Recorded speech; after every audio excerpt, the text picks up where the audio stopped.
She didn't know the man who ruined her life would be the same man willing to burn the world down to save it.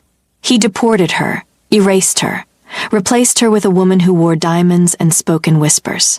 But 9 months later, 3 heartbeats changed the entire equation, and the secret his own mother buried in silence? It didn't stay buried. It never does. Not when love is this violent. Not when the truth has legs. If you've ever been discarded by someone who should have chosen you, stay. Because justice in this story doesn't arrive quietly. Welcome, besties. You found the one channel where Afro-Korean love doesn't ask for permission. It takes what it's owed. Hit that subscribe button before this story grabs you by the throat and doesn't let go. Because once it starts, there is no pausing. The night Zara Mensah walked into the wrong building was the night Yeon Tae-sang's perfectly constructed world cracked straight down the middle. Seoul was cold the way it always was in November. A cold that didn't ask, just entered. Zara had been in South Korea for exactly 43 days, working as a legal interpreter for the Ghana-Korea Trade Commission, living in a rented studio in Mapo-gu that smelled like instant ramen and someone else's old dreams. She had a plan. She always had a plan. Returned to Accra in 6 months with enough saved to pay for her mother's hip replacement and her younger brother Kofi's second year at university. Clean. Practical. No détour. But plans have a habit of combusting in the presence of the wrong man. The building she entered was sleek, black glass, 40 floors of controlled silence in Gangnam. She was supposed to be at the Ministry Building 3 blocks east. A wrong turn, a dead phone, and the kind of stubborn refusal to ask for help that had defined Zara Mensah since childhood landed her in the marble lobby of Yeon Group's headquarters at 9:47 on a Wednesday evening. The lobby was nearly empty. A security guard at the far desk. Indirect lighting that made everything look like a scene from a film that hadn't decided its genre yet.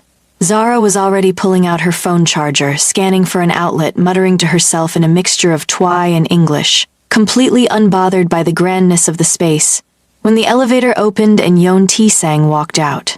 He was not what she expected a man like him to look like. She didn't know who he was yet. She would learn. But in that first unguarded moment, before context arrived to ruin everything, she registered him the way you register thunder before the storm makes sense. A full-body awareness, immediate and unreasonable. Tall for a Korean man. Broad. A charcoal suit that had been tailored for his exact body and no other. Dark hair pushed back from a face that looked like it had been drawn by someone who understood both beauty and menace. His jaw was tight. His eyes, when they found her, were the color of deep water at night. He stopped walking. That was the thing no one ever mentioned about Yeon Tae-sang. He was not a man who stopped. Meetings waited for him. Flights delayed themselves on his instruction. 4 floors of his building had once gone dark for 18 hours because he'd said so in passing. He did not stop for inconveniences, but he stopped for her. Zara barely noticed. She'd found an outlet behind a decorative pillar and was crouched down, plugging in her phone, still muttering. Her braids had come half loose from their bun. Her coat was a warm orange wool that had no business looking as good on her as it did. She was completely at ease in a space that made grown men anxious, simply because she had no idea whose space it was. "This building is closed," he said. His Korean was low and precise. Zara looked up, switched immediately to Korean, fluent, slightly accented, unbothered. "I know, I'm just charging my phone, 5 minutes." The security guard had already started crossing the lobby. Tae-sang raised one hand, a subtle movement, and the man stopped mid-stride. "You walked in here to charge your phone. I walked in here because I made a wrong turn and my phone died, and I needed to find the Ministry Building. Do you know where it is?" He looked at her for a long moment. Something was happening in his expression. Not softness, nothing as simple as that. It was more like disturbance, like still water after something falls into it. 3 blocks east, he said. "Thank you." She looked back at her phone. 1%. She exhaled. 2 more minutes. He should have walked away. He had a car waiting. He had 3 missed calls from his chief of operations and 1 from a man in Busan who didn't leave messages if things were going well. He had a world that required constant tending or it turned feral. He stood there for 2 more minutes and watched a stranger charge her phone in his lobby, completely unbothered by him, and felt something in his chest do something it had not done in years. He didn't have a name for it yet. He would later. He would hate that he did. She unplugged her phone at 2%, straightened up, smoothed her coat, and looked at him one last time. "Thanks for the outlet," she said in English this time, like an afterthought. Then she walked out into the cold Seoul night. Tae-sang stood in the lobby until her orange coat disappeared through the glass doors. "Sir," his driver said from the entrance. "Your 9 o'clock, reschedule it." He found out her name by the next morning. This was not difficult. He had people whose job it was to find things. Her interpreter badge had registered on the lobby's security feed. Zara Mensah, Ghana Trade Commission, Mapogu District residence. 26 years old. Linguistics degree from University of Ghana. Top of her intake. No criminal record. No ties to any of the families or factions that operated in Seoul's underworld. Completely, impossibly clean. Tae-sang read the file once, set it down, and told himself he was being irrational. Then he read it again. By the following week he had, without exactly meaning to, crossed paths with her 3 more times. Once at the ministry building, he had a meeting there genuinely, where he saw her through a glass partition, translating for a trade panel with a calm authority that made the Ghanaian delegates visibly relax. Once at a pajangmatcha in Mapo where he had no business being, eating titiak baki at a plastic table like a man who had not eaten at a Michelin-starred restaurant every day for the last decade. And once on the Han River path where she was walking fast against the wind with her braids flying and her face turned up like she was having an argument with the sky. He didn't approach her that 3rd time. He sat in the back of his car on the bridge above and watched her walk until she turned a corner. His head of security, a sharp and quietly loyal man named Oh Sung-yi, said nothing for a long time. "Then, should I prepare anything?" "No," Tae-sang said. "Then find out what she likes." Zara did not notice the coffee that appeared on her desk at the commission on Thursday morning. She assumed it was from the catering staff. She did not connect the upgraded hotel room she was moved into Friday evening to anything other than an administrative correction. And when the dry cleaners lost her favorite coat and it was returned the next day, cleaned and with a small tear in the lining repaired, she assumed it was a lucky coincidence. She was brilliant in many ways. She was not looking for a man in Seoul, so she did not see one finding her. The first time they met again, properly, was at a state reception at the Shilla Hotel, 3 weeks after the lobby incident. Zara was there as a delegate interpreter. Tae-sang was there because his family name opened every door in the country and his presence was technically optional but practically mandatory. She saw him across the room and felt the recognition a second before she placed it. The lobby, the charcoal suit. The hand that had stopped the security guard mid-stride with a gesture so small it should not have carried that much authority. She turned back to her conversation. He was beside her 17 minutes later. She knew because she had, against every professional instinct, been counting. "You found the ministry building," he said. 3 blocks east, she confirmed. Very accurate directions. "I'm Yeon Tae-sang." She extended her hand. "Zara Mensah." She watched his face for the flicker most people showed when they heard an African name in a Korean space.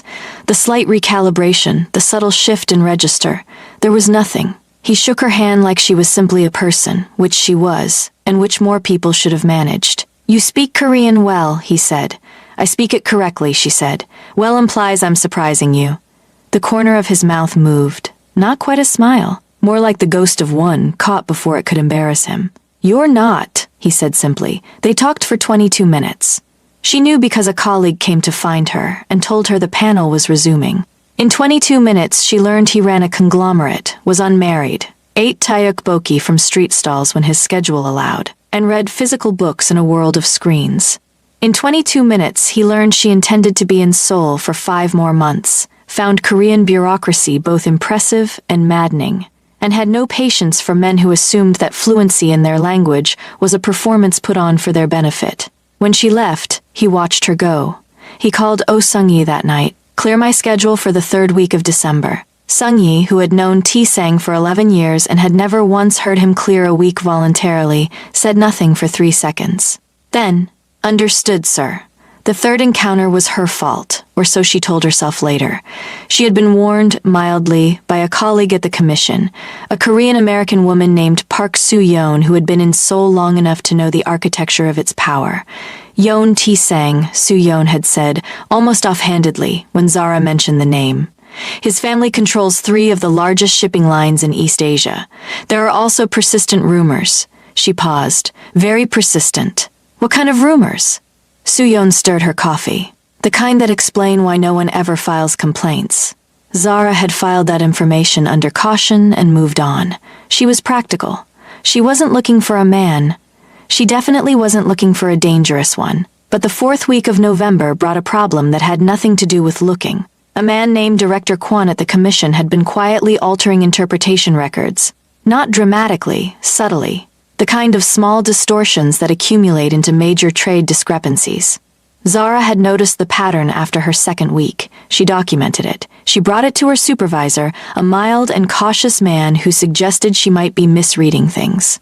She was not misreading things. When she brought the documentation to him a second time, she found her work schedule had been quietly cut.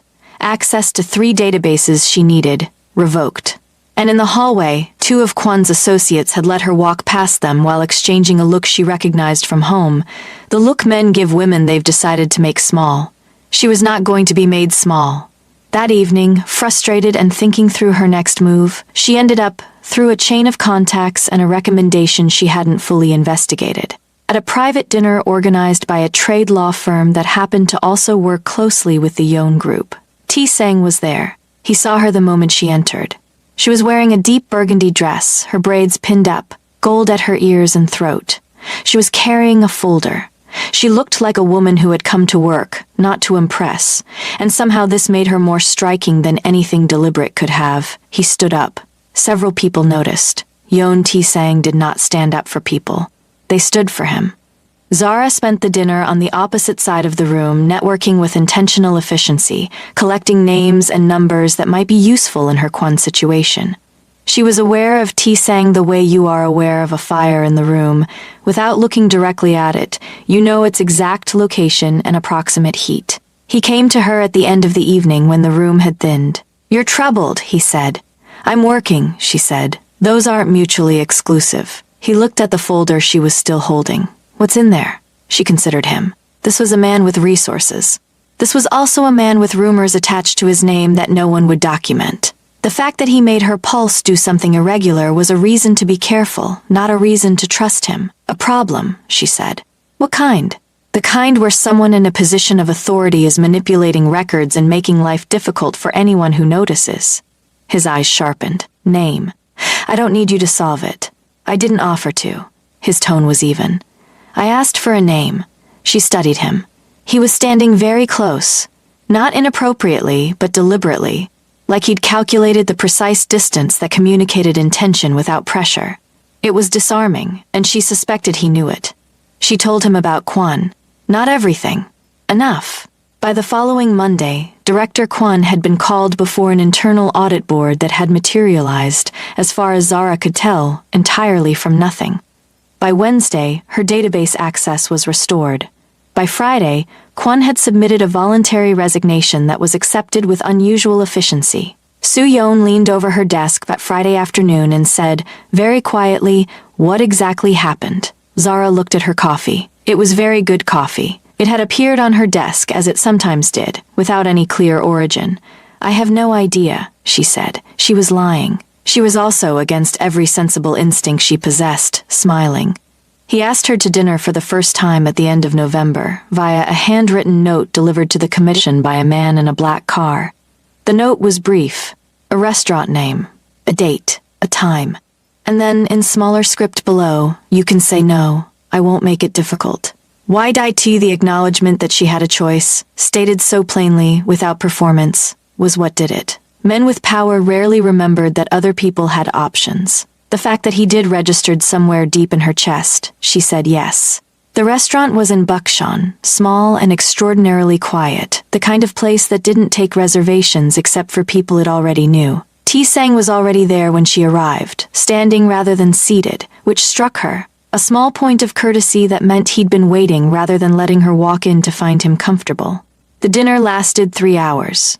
She learned that his father had died when he was 19, that he had taken control of the company at 22, and that he had spent the decades since building it into something that would have made his father afraid of him. He said this without self-pity or pride, just the measured delivery of a man who had made peace with a complicated truth. She told him about Accra. About her mother, Abina, who ran a seamstress business from the front room of their house and had never once, in Zara's entire life, complained about anything. About Kofi, who wanted to be an engineer and had the grades to get there if the money could be found. About the specific guilt of being talented in a world that didn't distribute talent's rewards fairly. T-Sang listened the way powerful people rarely listened, without formulating his response while she spoke, without redirecting to himself, without the particular variety of mansplaining that dressed itself up as engagement. When she finished, he said, "Your mother sounds like someone who never got the version of the world she deserved." The simplicity of it caught her off guard. She blinked. "Yeah," she said quietly. "Yeah, she is." He refilled her glass without being asked. They left the restaurant at midnight. He walked her to her car. She'd taken a taxi, but he'd arranged a car without announcing it, and it appeared with such natural timing that she almost didn't notice. At the door, he stood at the same precise distance he always maintained, not closing it unless she did. "Thank you," she said, "for dinner, and for what you didn't directly do about Kwon." He looked at her steadily. "I have no idea what you're referring to." "Of course not." The ghost of the almost smile again. She was beginning to want to see the real one badly enough to worry about it. She got in the car. He stood on the pavement and watched it pull away. December arrived, and with it a complication Zara had not planned for. The fact that she was thinking about Yeon T-Sang at moments that had nothing to do with him. During interpretation sessions. While eating breakfast. At 3 a.m. when Seoul was quiet and she was staring at the ceiling of her upgraded hotel room. They had dinner twice more. Once at his suggestion, once at hers, which surprised them both, she thought. He was consistent in a way she hadn't anticipated. The notes, always handwritten. The coffee on her desk, which she now knew came from him and pretended not to. The way he gave her his undivided attention like it was the most natural thing and the most deliberate thing simultaneously. But she kept Soo-yeon's words like a stone in her coat pocket. Very persistent rumors. The kind that explain why no one ever files complaints. The stone was still there the evening she arrived at a law conference where T-Sang also happened to be, and found him in a corridor conversation with a woman named Jae Soo-yoon, late 30s, severe and polished, a family law attorney who moved through rooms like she owned them. There was a familiarity between them that Zara's body registered before her brain caught up. She walked past. He saw her. 20 minutes later, he was beside her. "You arrived," he said. "I have a panel," she said, her voice perfectly measured. "Zara." He said her name with a weight that made the room feel smaller. "Soo Ha-yoon is my cousin's wife. She handles my legal retainers." Zara turned to look at him. He met her eyes directly, without deflection. "I'm not explaining myself," he said. "I'm giving you information. What you do with it is yours." She held his gaze for a moment. Then she turned back to the panel room door. "Your cousin is lucky," she said. She felt him almost smile behind her as she walked away. The night everything changed came without warning, the way the most important nights always do. It was the second week of December, after a commission gala. Zara was in the back of the car he'd arranged.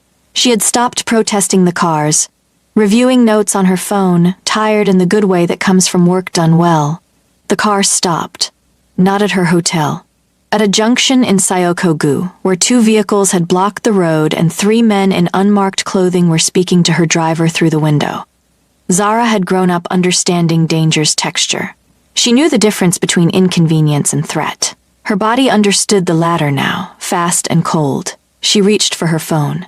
No signal. This was not a coincidence. The door opened.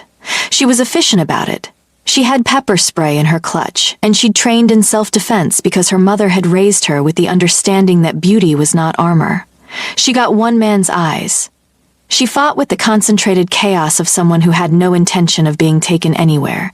But there were 3 of them, and the clutch was in her hand, not her pocket, and the black car arrived with a screech that rewrote the silence.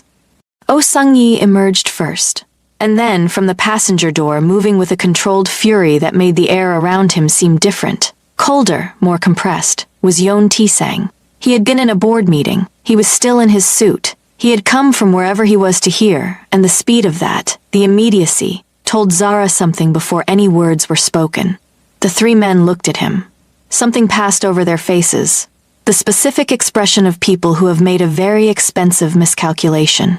"Leave," T-Sang said. 1 word. No theater. They left. He crossed the space between them and stood before her, scanning her face, her arms, her hands, methodical, rapid, thorough. "Are you hurt?" "No."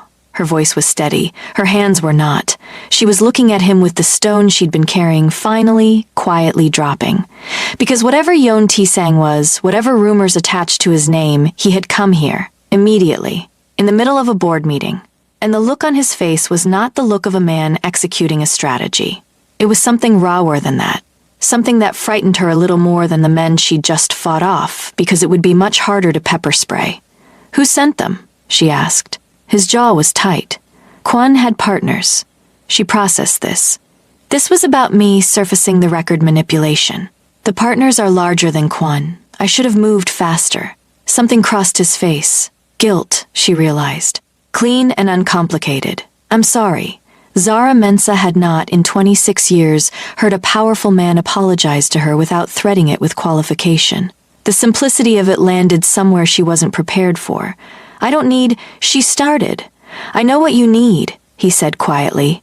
"You need to know you're safe. You are. I'm making sure of it." He paused. "Will you let me?" The Seoul night was cold around them. The cars were gone. Sung-gi stood at a respectful distance, attending to something on his phone with the practiced invisibility of a man who understood when to disappear within visible range. "Yes," she said finally. He exhaled, just slightly, like he'd been holding something he hadn't known he was holding. He moved her into a secure apartment in Gangnam that evening. Her protest was mild and primarily performative, which she admitted to herself in the elevator. The apartment was on the 31st floor. It had floor-to-ceiling windows and a kitchen stocked with West African ingredients she had not once mentioned missing, but apparently he'd found out about through means she preferred not to examine. She stood in the kitchen and stared at the agushi and the plantains and the dawa-dawa paste and felt something behind her eyes get dangerously warm. He was standing in the doorway. "If anything is wrong, everything is wrong," she said, "and nothing is wrong, both simultaneously." He crossed to stand beside her at the counter. They looked at the groceries together for a moment. "My mother makes stew on Sundays," Zara said. "She uses too much pepper and it's still the best thing I've ever eaten. Tell me how she makes it," he said. So she did. Standing in his 31st floor kitchen in Gangnam at midnight, while Seoul glittered below them like spilled electricity, Zara Mensah told Yon Tisang how her mother made Sunday stew, and he listened with his whole body, quiet and present. And by the end of it the distance between them had changed. Not the physical distance, which was appropriate and maintained, but something subtler. Something that doesn't have a word in either Korean or Twi, but both languages know the shape of. She looked up at him. He was already looking at her. "Tisang," she said. "I know," he said, very quietly. The city hummed 31 floors below. He was close enough that she could see the specific way he was holding himself. Careful, deliberate, like a man who was choosing every millimeter. She did not step back. He reached out and touched the side of her face. One hand, the backs of his fingers along her cheekbone, the softest thing she had ever felt from a man who could stop 3 people with one word. She closed her eyes. His thumb moved once across her cheekbone like punctuation. Then his hand dropped, and he stepped back.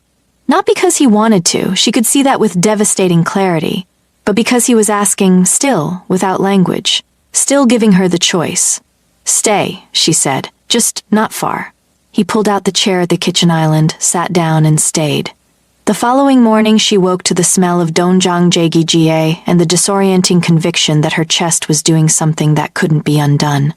He was in the kitchen. He'd taken off his jacket from the night before. His sleeves were rolled. He looked, and she logged this against her will, like someone who had been designed specifically to destroy her good judgment. "You cook," she said, standing in the kitchen doorway. "Adequately," he said. "You run an empire and you're standing in a kitchen at 7 in the morning making fermented soybean paste soup. The empire runs itself when necessary." He set a bowl on the island. "Seat," she sat. They ate in comfortable silence, which was its own kind of intimacy.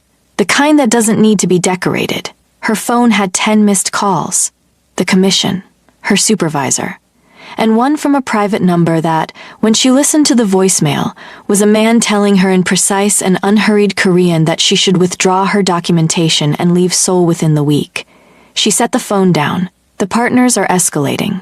T-Sang looked at the phone. His expression had shifted back to the version of him that inhabited the other part of his world. Not cold, exactly. Concentrated. Show me the voicemail. She played it. He listened once. He picked up his own phone, made a call and murmured Korean she didn't fully catch, and put it down. It's handled. T-Sang. She leaned forward. How is it handled? What does handled mean for you? He met her eyes. It means no one threatens you again. It means they understand the cost. He paused. I don't do things that I would need to lie to you about. The men from last night are being held by people who have the authority to hold them. Kwon's partners will be brought before an investigation board by the end of the week. Legal channels. I have enough documentation to bury them through process alone. She studied him. And the rumors, the ones Soo-yeon mentioned. He held her gaze. My father built this company with methods that required certain relationships. I inherited them. I've been restructuring those relationships for 4 years. I am not innocent of my family's history. He said it plainly. But I am not my father. It was more than most men gave. It was the honest version of the complicated truth. Okay, she said. He looked at her for a moment like he hadn't expected it to be that simple. Okay? I'm not a court, she said. I'm a person. Okay. Something in his face shifted, fractional, deep, like a tectonic adjustment. He looked at his coffee. She looked at hers. I want to meet your mother, he said quietly. Someday, when you go home. The want in those words, steady and genuine and terrifying, traveled all the way down Zara's spine. She'll feed you too much stew, she said. I have high pepper tolerance, he said. She laughed, the real one, the one that came from her belly. And his face opened into the first real smile she'd seen from him, full and unguarded and directed entirely at her, and it was so much more devastating than she'd anticipated that she looked away immediately, cheeks warm, completely undone. The week that followed was one she would replay in precise detail for years. He was careful, she was careful, but Seoul conspired against distance in small, relentless ways. He came to the commission building twice on legitimate business, and both times her pulse was embarrassingly obvious to her. She brought him a book she'd found, something she thought he'd enjoy based on a passing comment he'd made, and the look on his face when he received it made Soo-yeon, watching from across the office, quietly mouth, "You are so in trouble." She was. She knew. The gala for the commission's year-end was the 15th of December. Zara wore ivory, a form-fitting Ghanaian-designed gown that her friend had shipped from Accra when Zara mentioned having an event.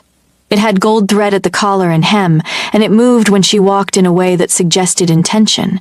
T-Sang saw her across the ballroom and went completely still. He was with 3 board members and a government official. They were mid-sentence. He stopped tracking the sentence. Sung-yi beside him made a small sound that was professionally almost nothing. T-Sang recollected himself after approximately 4 seconds, which for him was an eternity of visible reaction, and returned to the conversation.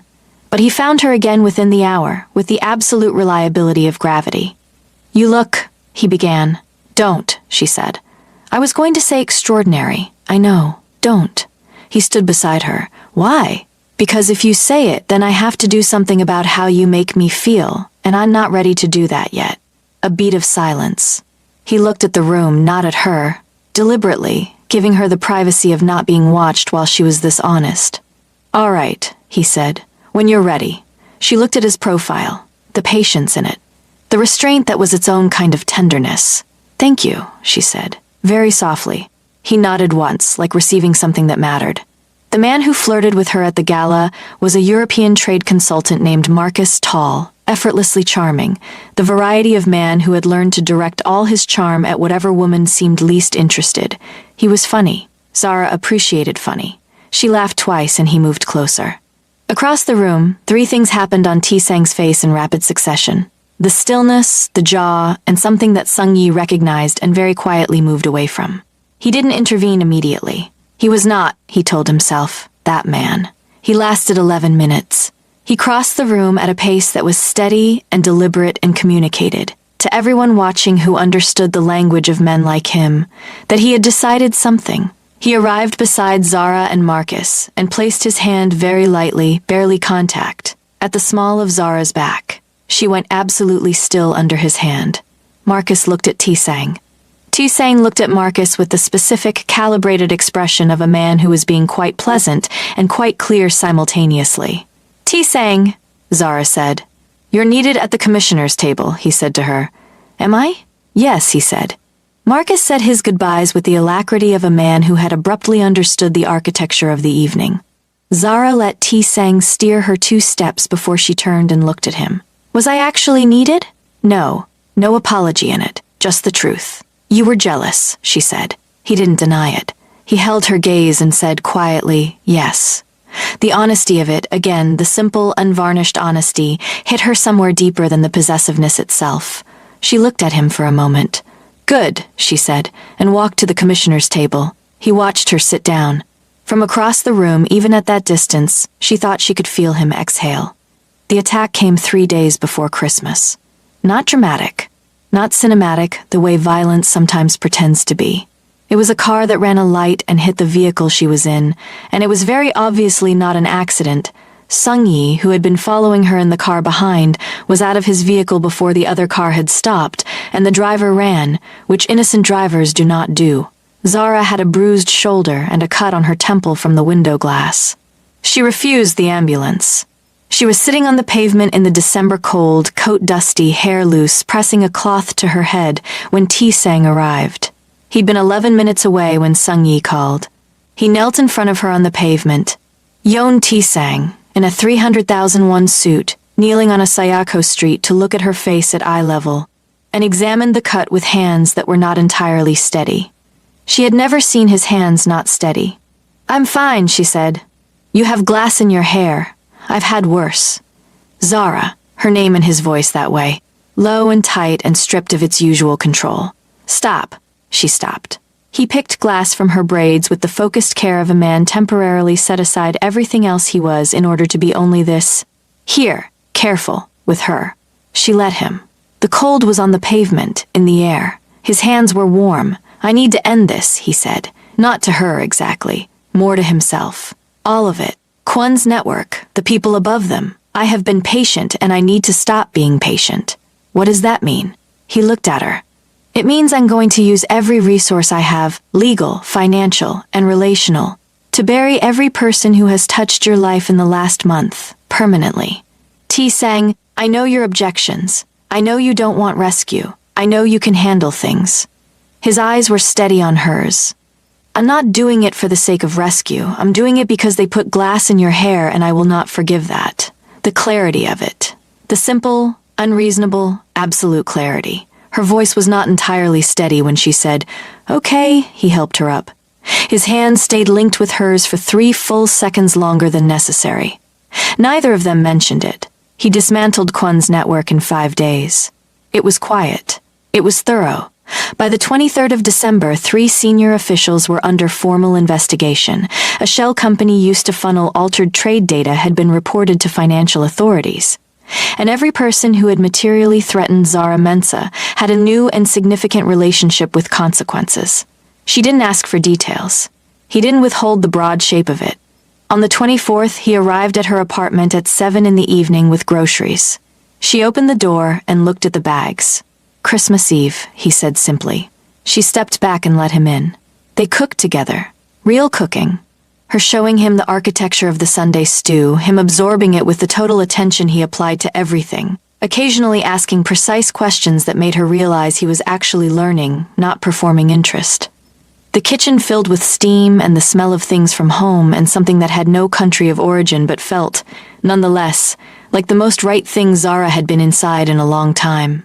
At some point, the music from her phone became quiet jazz, though she didn't remember selecting it. At some point, the cooking became standing close together over the same pot. At some point, the conversation had dropped from words to silence that was better than words. She turned to say something and found him already looking at her. Close, the city lights coming through the floor-to-ceiling windows behind him like a borrowed backdrop. Zara, he said. I know, she said.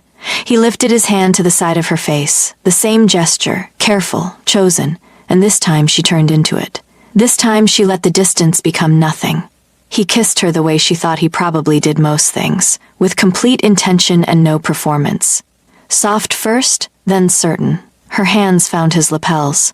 His other arm came around her carefully, like something he was trying not to break.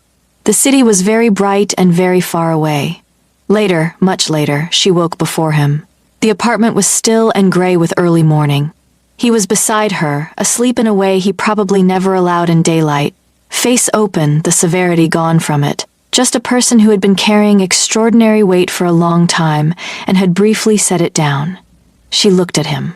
She felt the specific terror of having let someone in far enough to matter. By the time he stirred, she was dressed and her bag was at the door. He sat up, looked at her. His face registered it immediately. The coat, the bag, the way she was standing. Zara. I have an early flight consideration, she said. My mother... Stop. He was standing. He moved toward her and she moved back and something crossed his face that was the deepest thing she'd seen there. What are you doing? I think... Her voice caught. She steadied it. I think I need to go back to Accra for a while. Recalibrate. Recalibrate. He repeated it. Quiet. Is that what this is? What we are is... She pressed her palms together. You live in this world, T-Sang. And I'm passing through it, and I got confused about which one is real. You're not confused, he said. You're afraid. She was afraid. He was not wrong, and she hated that he wasn't wrong. I am afraid, she admitted. You are a lot. Everything you are, everything your world is. You are so much, and I don't know how to be inside of that without losing the parts of myself I've spent my whole life building. He stood very still for a moment. Then he said, I would not take those parts. I would never take those parts.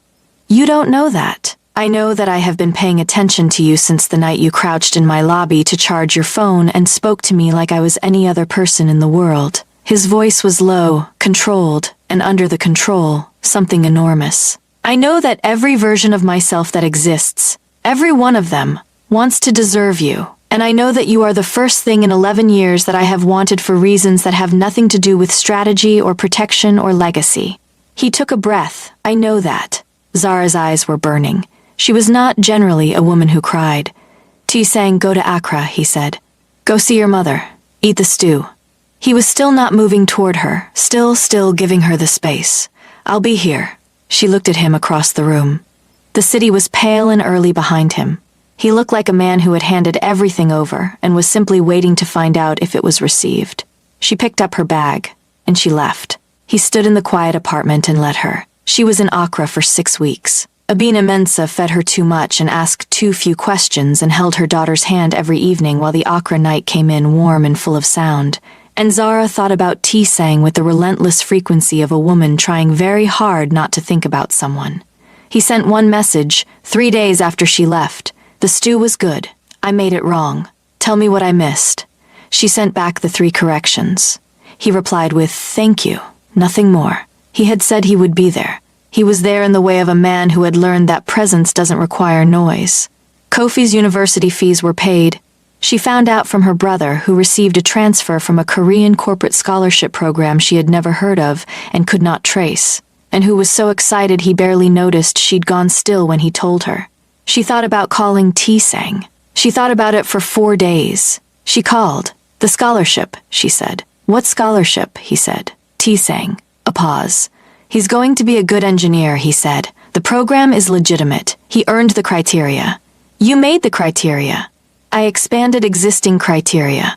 She sat on the step of her mother's house with the Accra evening happening around her and felt the last resistance dissolve. Not dramatically. More like the way a knot loosens when you finally stop pulling against it. I'm coming back, she said. 3 seconds of silence. Then, very quietly, I know. She came back on a Thursday in late February. He was at the airport. She stopped when she saw him. He was standing at arrivals, and he looked exactly like himself. The suit, the stillness, the presence that rearranged the air around it. He was holding nothing. There was no driver with a sign. Just him, standing where she would see him, having decided to be there. She walked toward him. He walked toward her. They met in the middle of the arrivals hall with Seoul winter pressing against the glass walls. You came to the airport, she said. Yes, he said. You've never been to the airport. I've never had a reason to. She looked at him for a long moment. He looked back with everything visible on his face. All of it, unhidden, offered. She stepped forward and put her arms around him. He held her. Immediately, completely, with the particular quality of a man holding something he'd been afraid would never come back. His face was in her hair. "I made the stew again," he said, against her braids. "I still got it wrong." She laughed, pressed into his shoulder. He tightened his arms. Behind them, Seoul continued in its loud and indifferent way. Flights departed and arrived. People moved around them with suitcases and purposes. They stayed still in the middle of all of it, in the middle of everything, holding on. Seoul in late February was the city holding its breath before spring arrived to convince it things could be different. Zara felt it every morning, that particular suspension, the air carrying the promise of a thaw it hadn't yet committed to. She felt it in herself too. She moved back into the Gangnam apartment because he asked, simply, and because the part of her that had spent 6 weeks in Accra, pretending she wasn't counting the days, had run out of arguments against the thing she actually wanted. He did not make it a negotiation. He said, "Come back to the apartment. You'll be safer and I'll sleep better." The honesty of that second reason was the reason she agreed. They were careful with each other in a new way now. Careful the way you are with something real, something that can be damaged. He came by in the evenings when his schedule released him, and they cooked or argued about books or sat on the floor of the living room with her laptop between them while she walked him through Twi phrases, and he attempted pronunciation with the focused seriousness of a man submitting to an exam. He was terrible at the tones. She laughed until her sides hurt. He tried again. She started leaving things at the apartment. A book, her second phone charger, a jar of dawa dawa paste on the third shelf, small claims. He never mentioned them. She noticed he reorganized the shelf to give the jar more room. The first sign that something was wrong came on a Tuesday, 3 weeks after her return. Soo-yeon found her in the commission's break room with the particular expression of someone carrying information they wish they didn't have. She set her phone on the table face up. It was a photograph from a society column. T-sang at some event 6 months ago before Zara had come to Seoul, standing beside a woman. Elegant, precise, the kind of Korean beauty that looked like it had been curated over generations. The caption named her, Oh Ki-rin, heiress to the O shipping group, long-rumored partner of Yeon T-sang. Long-rumored, Zara said. It gets less comfortable, Soo-yeon said. She took the phone back, scrolled. Another article. More recent, 2 weeks ago, while Zara was still in Accra. A dinner at a private club. Oh, Ki-rin. And T-sang's mother, Madame Yeon, seated between them with the specific satisfaction of a woman executing a plan. Zara looked at the photo for a long time. Is it old? She asked. The dinner is new, Soo-yeon said quietly. She didn't call him. She sat with it. The stone back in her pocket, heavier now, a different shape. She examined what she knew and what she didn't. She examined the version of herself that immediately defaulted to the assumption of betrayal and recognized it as her mother's fear wearing her face. Then she examined the version of herself that ignored photographs and called it trust and recognized that as something else entirely. By evening, she had arrived at the only reasonable position. She would ask. He came at 7. He had takeout from a Jjajangmyeon place in Mapo he'd found because she'd mentioned it once in passing. He set it on the island, and then he looked at her face and set his keys down carefully. What happened? He said. She showed him the photographs. He looked at them for several seconds. He looked at the one from 2 weeks ago. His mother, Ki-rin, the staged architecture of that table, and something that was not quite anger and not quite resignation moved through his expression. Sit down, he said. She sat. He sat across from her. He did not reach for her hand or close the distance. He gave her the space to receive what he was about to say, without it being softened by proximity. My mother has been trying to arrange a marriage with the O family for 3 years, he said. O Ki-rin and I have met at approximately 8 events in that time. We are not together. We have never been together. She is aware of this. My mother is less willing to accept it.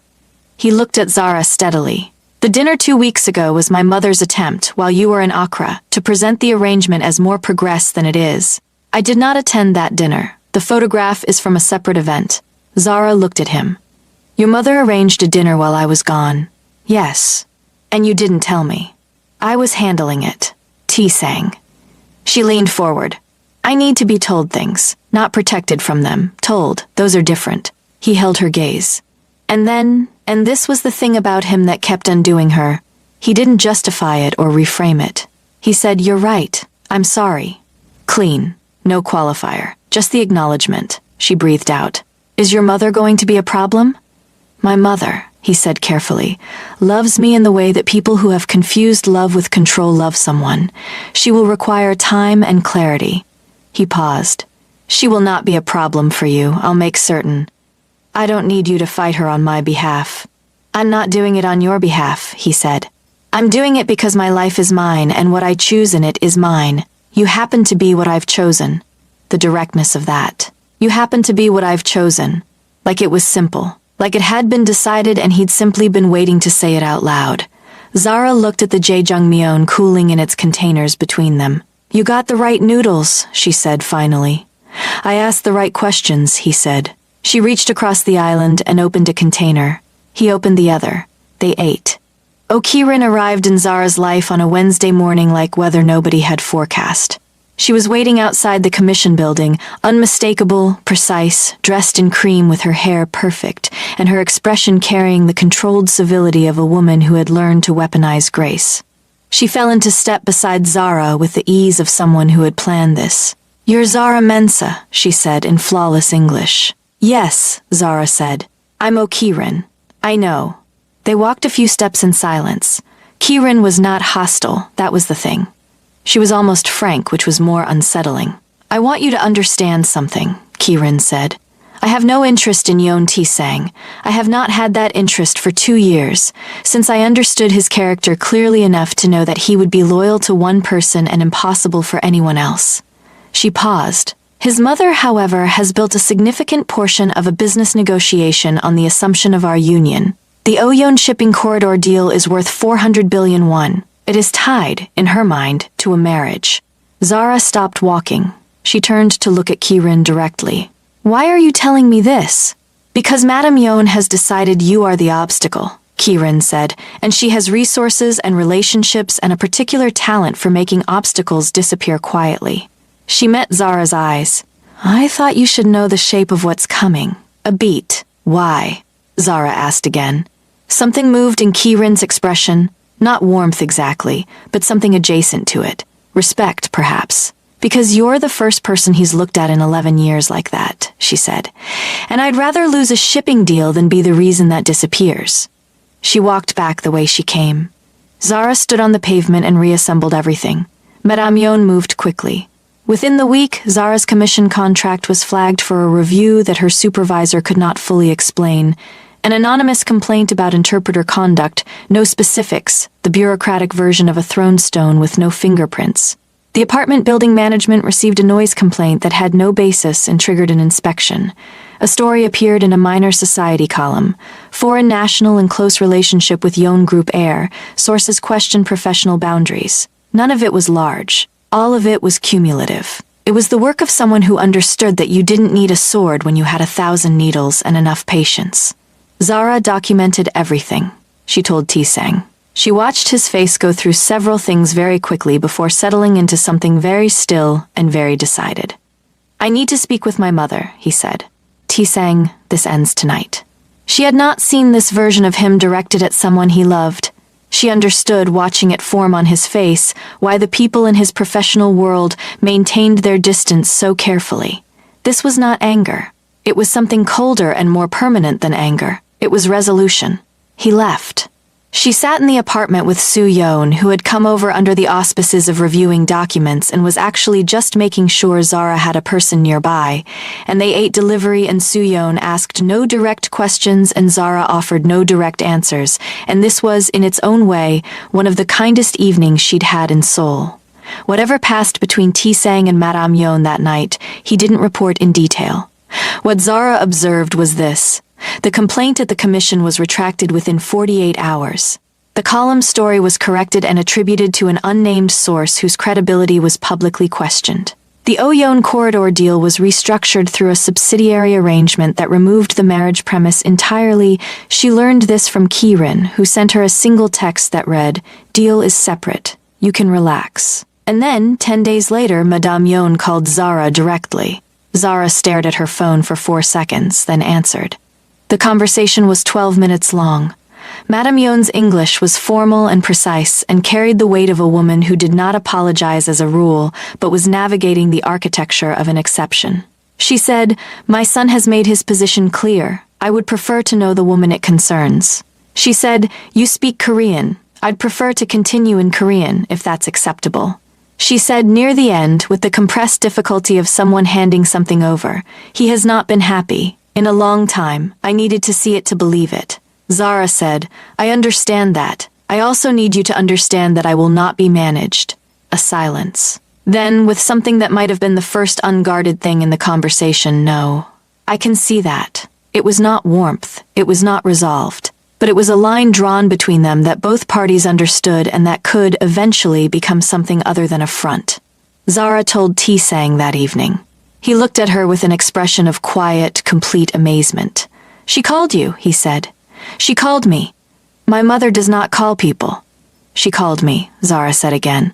He reached across the table and covered her hand with his. He didn't say anything else. He didn't need to.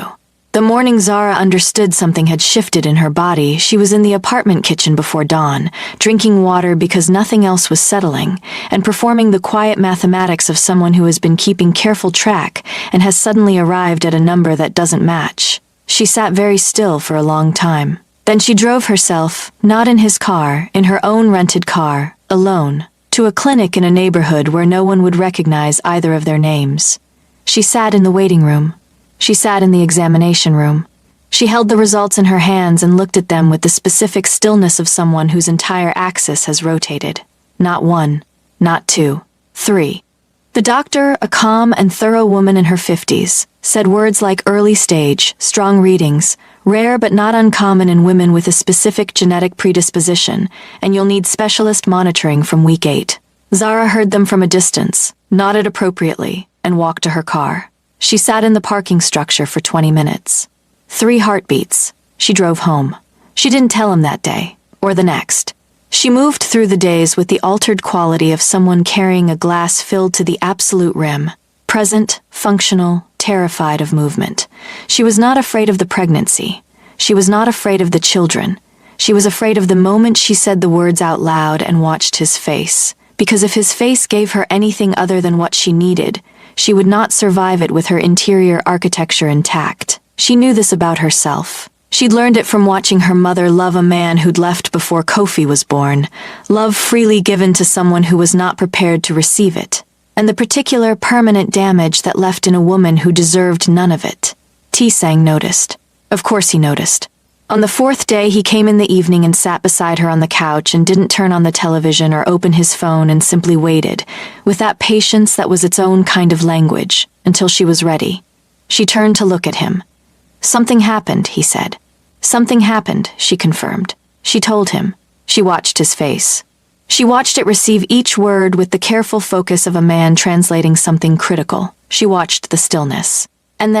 And she felt this in her own chest before she fully processed it on his face. She watched him break open. Not in a visible, dramatic way. Nothing so neat. It was subtler. The way his breath changed, the way his eyes went bright and almost panicked, and then, past the panic, something enormous and undefended. He looked at her like she had said something that reorganized everything he'd ever believed about what his life was allowed to contain. 3, he said.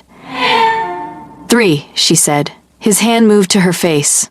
The gesture, always the same gesture, the backs of his fingers against her cheekbone, and then he was holding her face in both hands and looking at her like she was the most staggering thing he had ever been asked to comprehend. "Zara." His voice was stripped of everything except the core of him. "I know it's... Don't say complicated." He pressed his forehead to hers. "Don't qualify it." She closed her eyes. "I'm scared," she said very quietly. "I know." His thumbs moved. "So am I. It's all right. You're scared?" "I've been terrified since the night you crouched in my lobby," he said, against her hair. "Terrified that you'd leave. That you wouldn't come back from Accra. That I'd say something wrong. That I wouldn't be enough." He pulled back far enough to look at her. "Being scared and being certain aren't mutually exclusive. I'm certain." She looked at him. "Of what?" "Of you," he said. "Of this. Of whatever form this takes." The last glass wall she'd been standing behind, the one she'd built from her mother's experience and her own fear and the accumulated evidence that love at this intensity produced casualties, cracked clean through. She leaned forward and he met her. The danger she had believed was resolved came back without warning in the 3rd week of March, the way unfinished things always do. She had a name now, the man who had organized the original ambush in Sayako-gu. Not Kwon, who was small. Above Kwon. A name in the shipping industry, a man whose interests in the trade data manipulation Zara had surfaced ran deeper and older than anyone had initially mapped, and whose exposure in the audit triggered by T-Sang's intervention had cost him enough that he'd decided the source of the problem needed to be removed more permanently than a car accident. His name was Director I.M. Hyun Soo. He was 62, respectable-looking, and had been operating in Seoul's financial infrastructure for 30 years in a way that made him feel untouchable. He was, T-Sang would later note with a particular quality of understatement, mistaken about that. The night it escalated, Zara was at the commission for a late documentation session, 9 weeks into the pregnancy, tired in the deep cellular way of someone whose body has redirected its resources. Soo-yeon was with her. Sung-yi was in the building lobby. T-Sang had assigned him, quietly since the Sayoko incident, which Zara had accepted without protest. The two men who arrived at her floor were not commission employees. The building security, compromised in a way that would later reveal a 3-month payment trail, let them up. Sung-yi was upstairs and at the door of her office in 90 seconds. He'd been monitoring the lobby feed, but the initial confrontation happened without him. One man. Zara's office. A direct, unambiguous instruction to hand over the original documentation that had triggered the audit and withdraw her witness statement from the formal investigation, delivered in the tone of someone accustomed to compliance. Zara Mensa looked at him across her desk and said, in precise Korean, "No." She said it with the particular calm of a woman who had been threatened before, who was frankly exhausted by the pattern of it, and who had decided somewhere around week 7 of her pregnancy that she was going to be the kind of mother whose children watched her stand up straight. Sung-yi arrived. The men left. Soo-yeon, who had been in the neighboring office and heard everything through the wall, came in shaking. Zara was not shaking. She called T-Sang. He answered on the first ring, which meant he'd been watching his phone. Sung-yi called, he said. I know. She sat down. I'm fine. I'm aware. A pause, controlled. I'm 20 minutes away. You don't have to. I know I don't have to. He arrived in 17 minutes. He walked into her office and crossed directly to her and stood in front of her with that scanning look. Face, arms, hands, that she now recognized as his version of checking that the world was still intact. Im Hyun-soo, she said. Yes. How long have you known? I've suspected since January. I've had confirmation since last week. His jaw was tight. I was building a complete legal case before moving. I should have moved faster. You keep saying that. It keeps being true. She stood up. So move now, move completely. I want this finished, T-Sang, not managed. Finished. For me and for whatever comes after us. She put her hand briefly, deliberately, on the just visible curve below her coat. His eyes went there. Okay, he said. Low and absolute. Okay, she said. What Yeon T-Sang did in the next 6 days was the kind of thing that didn't become public in its mechanics, only in its results. I.M. Hyun-soo's financial architecture was submitted to 3 separate investigative bodies simultaneously: the Korea Financial Intelligence Unit, the Fair Trade Commission, and a prosecutor's office whose lead investigator had been trying to reach I.M. for 2 years and had simply never had enough. The documentation was complete, indexed, and accompanied by testimony from 4 individuals who had previously been too afraid to speak and were now, with certain assurances in place, willing. On a Thursday morning, I.M. Hyun-soo was taken into custody at his office in Uido. Zara was at breakfast when Sung-yi texted her. She showed T-Sang. He looked at the message and said nothing for a moment. It's done? She said. It's done. She sat with that. The shape of it, the finality, the months of accumulated threat finally having a terminus. She exhaled something she'd been holding since November. Thank you, she said. You started it, he said. The first day you brought Kwon's records to your supervisor and refused to let it go when he dismissed you. You started it. I finished it. The credit goes to both of us. She looked at him. That's a very fair way to describe it. I've been practicing being fair, he said. I had a teacher. She threw a napkin at him. He caught it. His eyes were warm. The public moment happened without planning, which was perhaps why it was the most honest version of it. It was a joint commission event in April, a formal reception at the Grand Hyatt, attended by government officials, trade delegates, and representatives from Seoul's major corporate families. T-Sang was there for the Yeon Group. Zara was there as lead interpreter for the Ghanaian delegation. She was at the podium, translating a speech, when she saw him in the audience, and the precise moment he saw her, across the room, with the full attendance of both their professional worlds between them and 12 weeks of pregnancy quietly present beneath her structured gown. She finished the translation. She returned to her seat. The event moved through its formal architecture. And then a journalist, a woman Zara recognized from the Society column that had previously run the story about her, apparently emboldened by the I Am Hyun Soo coverage that had drawn connections to the Yeon Group's investigation role, approached during the reception and said, "Recorder out, the particular question designed to destabilize. Ms. Mensah, can you comment on your personal relationship with Yeon Tae-sang and whether it influenced the trade investigation outcome?" The room didn't quite stop, but it tilted. Tae-sang was 12 feet away. She felt him become very still. She could handle it. She would handle it. She opened her mouth to deliver the professional, measured, precise response she had prepared herself for in the event of exactly this question. And then Tae-sang was beside her. He did not move quickly. He crossed the room at his normal pace, which was the pace of a man who did not adjust his pace for circumstances, and stood next to her with the complete intention of being exactly where he was. He looked at the journalist. "She is my partner," he said clearly, in the precise tone of a man answering a question that is not particularly complicated. "Our personal relationship has no bearing on the investigation, which was conducted independently through proper legal channels, the documentation of which is public record." He paused. "If you have questions about the investigation, speak to the prosecutor's office. If you have questions about my partner, you can speak to her directly." The recorder was still running. The journalist was recalibrating. "Your partner," the journalist said. Meaning exactly what I said.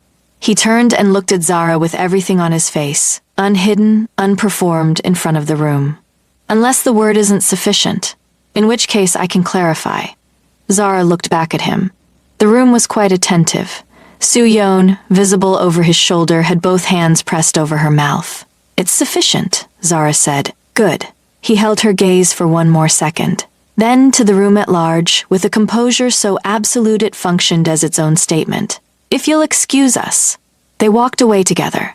The room resumed its noise, louder now, with the particular energy of people who had just witnessed something they would describe to others for months. In the corridor outside the ballroom, away from the crowd, Zara stopped and turned to look at him. "You didn't have to do that," she said. "I know. You just announced us to every person who matters in this city. Yes. Your PR team is going to. I'll handle my PR team." She looked at him steadily. "Tae-sang, why?" He looked back at her. And then, with the quality of a man who has been building to something for 5 months and has simply run out of reasons to delay it. "Because I'm done being careful about the wrong things." He reached into his jacket. She watched him, confused, and then not confused, not at all, as he produced a ring that was not ostentatious and not performative, and was exactly the kind of thing she would have chosen herself. A deep, warm gold with a single oval stone the color of dark water at night. Simple, precisely made, chosen. The corridor was empty. Seoul continued loudly outside the building. Inside, just the two of them, and the quiet and the weight of 5 months arriving at its natural conclusion. He didn't kneel. He stood in front of her and held the ring between them in the direct, honest way he did everything. "You walked into my building to charge your phone," he said. "And then you left, and I spent the next week finding excuses to be in places where I might see you again, which is not something I've ever done for anything in my life." He paused.